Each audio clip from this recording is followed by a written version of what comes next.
ശ്രീ എം.എൻ. കാരശ്ശേരി, ഇവിടെ ഇപ്പോൾ ഈ കേന്ദ്ര തെരഞ്ഞെടുപ്പ് കമ്മീഷൻ ഇതുമായി ബന്ധപ്പെട്ട എന്തെങ്കിലും ഒരു നടപടി എടുക്കുമെന്ന് കരുതാൻ കഴിയുമോ? കാരണം അതിൻ്റെ ഒരു പ്രത്യേകത ഇപ്പോൾ പുതുതായി വന്നിരിക്കുന്നത് ജ്ഞാനേഷ് കുമാറും സുഖ്ബീന്ദർ സിംഗ് സന്ധുവുമാണ്. രാജീവ് കുമാറിൻ്റെ കാര്യം നമുക്കറിയാം. ഈ ജ്ഞാനേഷ് കുമാറിൻ്റെ പ്രത്യേകത, അദ്ദേഹം അമിത്ഷായുടെ കീഴിലായിരുന്നു, വിവിധ മന്ത്രാലയങ്ങളുടെ ചുമതലകൾ വഹിച്ചുകൊണ്ടിരുന്നു. സർവോപരി 370 ഒഴിവാക്കി കൊടുക്കാനുള്ള എല്ലാ ബുദ്ധിശാലയുടെയും ഒരു പ്രധാന ഘടകമായിരുന്നു. അതുകൊണ്ട് ജ്ഞാനേഷ് കുമാർ എങ്ങനെ പ്രവർത്തിക്കുമെന്ന് അങ്ങേക്ക് എന്തെങ്കിലും സംശയമുണ്ടോ? സുഖ്ബീർ സിംഗ് സന്ധു, അദ്ദേഹം ഉത്തരാഖണ്ഡിൽ പുഷ്കർ സിംഗ് ധാമി മുഖ്യമന്ത്രിയായപ്പോൾ ചീഫ് സെക്രട്ടറി ആക്കപ്പെട്ടു. അവിടുത്തെ UCCയുടെ രൂപകൽപ്പനയിലെ പ്രധാനപ്പെട്ട ബുദ്ധി കേന്ദ്രമാണ്. പിന്നെ ഈ രണ്ടുപേരും ഈ പറയുന്ന രാജീവ് കുമാറുമാണ് ചേർന്നതാണ് നമ്മുടെ ഇലക്ഷൻ കമ്മീഷണർമാർ. ഇതിനു മുൻപ് അരുൺ ഗോയൽ പോയ വഴി എന്താണ് അതിൻ്റെ കാരണമെന്ന് ആർക്കും അറിയില്ല. അതുമായി ബന്ധപ്പെട്ട് രാജീവ് കുമാർ എന്താണോ പറഞ്ഞത് അത് അസത്യമാണ് എന്ന് തെളിഞ്ഞു. ഇനി അതിനു മുൻപുണ്ടായിരുന്ന അനൂപ് ചന്ദ്ര പാണ്ഡെ, അദ്ദേഹം കാലാവധിയായി പോയതാണ്, ഫെബ്രുവരിയിലെ കാലാവധി അവസാനിച്ചാണ്.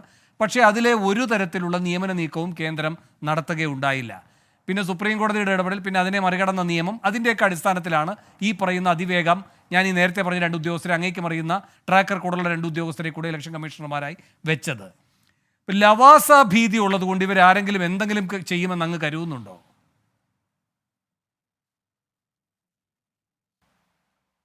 വേണോ? സാധാരണഗതിയിൽ നമ്മുടെ ഒരു സാമാന്യ ബോധം വെച്ചിട്ട് ഇപ്പോഴത്തെ ഇലക്ഷൻ കമ്മീഷൻ, ഇപ്പോഴത്തെ ഭരണമുന്നണി, അതിൻ്റെ നേതൃത്വത്തിലിരിക്കുന്ന BJP, അതിൻ്റെ പ്രതിരൂപമായ പ്രധാനമന്ത്രി ശ്രീ നരേന്ദ്രമോദി, ഇവർക്കെതിരായിട്ട് എന്തെങ്കിലും ഒരു വാക്ക് പറയുമെന്നോ എന്തെങ്കിലും ഒരു പ്രവൃത്തി ചെയ്യുമെന്നോ വിശ്വസിക്കാൻ സാധിക്കില്ല. കാരണം നമ്മുടെ സുപ്രീം കോടതിയാണല്ലോ ഇവിടുത്തെ ഏറ്റവും വലിയ. സുപ്രീം കോടതിയിൽ തന്നെ എങ്ങനെയാണ് ന്യായാധിപന്മാർ പലതരം സ്വാധീനത്തിന് വിധേയരാവുന്നത് എന്ന് പറഞ്ഞ് പത്രസമ്മേളനം നടത്തിയത് ജസ്റ്റിസ് ചെലമേശ്വറിൻ്റെ നേതൃത്വത്തിൽ കേന്ദ്രത്തിലെ 5 ജഡ്ജിമാരാണ്. ഡൽഹിയിൽ ഞെട്ടിക്കുന്ന ഒരു സംഗതിയായിരുന്നു. നമ്മുടെ സുപ്രീം കോടതിയുടെ ഇമേജിനെ ഏറ്റവും അധികം ബാധിച്ച ഒരു കാര്യമാണത്. അപ്പോൾ നമ്മുടെ നീതിപീഠം, നമ്മുടെ നീതി നിർവഹണം എന്നുള്ളത് പക്ഷപാതനിഷ്ഠമാണ് എന്ന് പല വഴിക്ക് നമ്മൾ മനസ്സിലാക്കിക്കൊണ്ടിരിക്കുന്ന ഒരു കാലമാണ്. അതുകൊണ്ട് എനിക്ക് ആ പ്രതീക്ഷയില്ല. എനിക്ക് ശേഷം അത്രയും ആർജവത്തോടു കൂടി, അത്രയും തൻ്റെ അടുത്തോടു കൂടി, അത്രയും നീതിബോധത്തോടു കൂടി സ്വതന്ത്രമായി പെരുമാറിയ ഒരു കമ്മീഷൻ ഉണ്ടായിട്ടില്ല എന്നാണ് എൻ്റെ ഓർമ്മ. പിന്നെ സുപ്രീം കോടതിയിൽ ജസ്റ്റിസുമാരായിരുന്ന ആളുകൾ ഗവർണർമാരായും മറ്റു പല തരത്തിലും, ചിലർ MP മാരാവുന്നു, ചിലർ രാജ്യസഭയിൽ നോമിനേഷൻ കിട്ടുന്നു, ചിലർക്ക് ലോക്സഭയിലേക്ക് മത്സരിക്കാൻ ടിക്കറ്റ് കിട്ടുന്നു. അതൊക്കെ എന്ന് പറഞ്ഞാൽ നമ്മുടെ ജനാധിപത്യത്തെ ഒരു കോമാളി രൂപമാക്കുക എന്നേ അർത്ഥമുള്ളൂ. പിന്നെ BJPയുടെ പ്രതിനിധി ബഹുമാനപ്പെട്ട ശിവശങ്കർ എന്നെപ്പറ്റി പറഞ്ഞ കാര്യത്തിന് ഞാൻ ഒരു വാക്ക് മറുപടി പറയാം. ആയാറാം ഗയാറാം എന്ന് ഉള്ളത് മറന്നു പോകുന്ന ഒരാളല്ല ഞാൻ. കോൺഗ്രസ് ഭരിച്ചിരുന്നപ്പോഴൊക്കെ, താങ്കൾക്ക് അറിയാത്തതുകൊണ്ടായിരിക്കാം, കോൺഗ്രസിനെതിരായിട്ട് വിമർശിക്കണം എന്ന് തോന്നിയപ്പോഴൊക്കെ വിമർശിച്ചിട്ടുള്ള ഒരാളാണ് ഞാൻ. ഒരു കോൺഗ്രസ്സുകാരൻ്റെ മകനായി ജനിച്ചു വളർന്നിട്ടും മാതൃഭൂമി കോൺഗ്രസ് പത്രമായിരുന്നപ്പോൾ അതിൽ പത്രപ്രവർത്തകനായി ജോലി ചെയ്തിട്ടും അന്നും ഇന്നും കോൺഗ്രസിൻ്റെ വിമർശകനാണ് ഞാൻ. അത് കോൺഗ്രസ്സുകാർക്കറിയാം.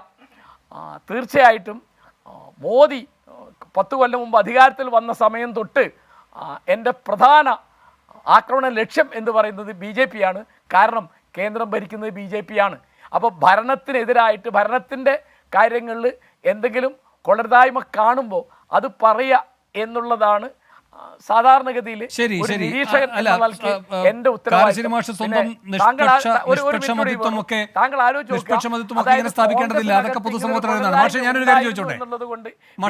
കൊള്ളരുതായ്മക്ക് ന്യായീകരണമില്ല.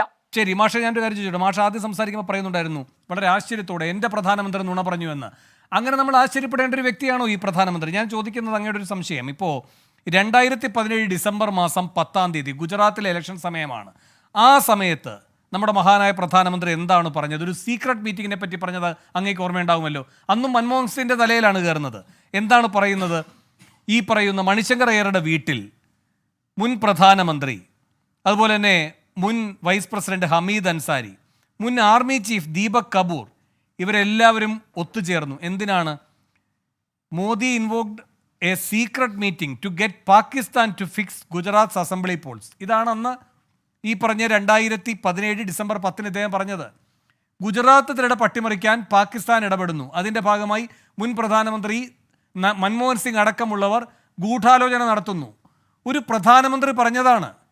അതിനുശേഷം ഇതെല്ലാം കഴിഞ്ഞിട്ട് RTI പ്രകാരം PMOയ്ക്ക് കൊടുത്തു ഇതിലെ നിജസ്ഥിതി. അപ്പോഴെന്താ മറുപടി എന്താ വന്നതെന്നറിയാമോ?